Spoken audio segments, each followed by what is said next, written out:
এই ছেলেটা একদিন নিজেকে খুবই তুচ্ছ মনে করত। বারবার ব্যর্থতা তার বিশ্বাসকে ভেঙে দিয়েছিল। মানুষ বলতো তোর দ্বারা কিছু হবে না। ঘড়ির কাঁটা থেমে থাকলেও তোর দ্বারা কিছু হবে না। ভরসা হারাবি না। ধীরে ধীরে সে কথাগুলোই সত্যি মনে হতে শুরু করলো।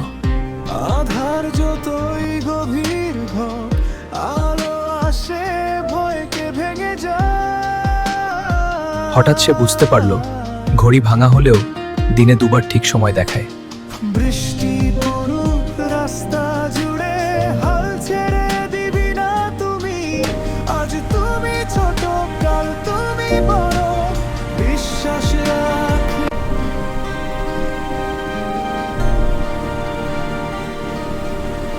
কিন্তু মানুষ যদি হাল ছেড়ে দেয়, সে একবারও ঠিক হতে পারে না। সেই রাতেই সে সিদ্ধান্ত নিল, আর নয়, আর পিছিয়ে পড়া নয়। দিনে কাজ, রাতে লড়াই। কেউ বিশ্বাস করেনি, কিন্তু সে নিজে করেছিল। আজ সে আর ভাঙা নয়, আজ সে শক্ত, কারণ সময় নয়, বিশ্বাসী মানুষকে বদলায় দেয়।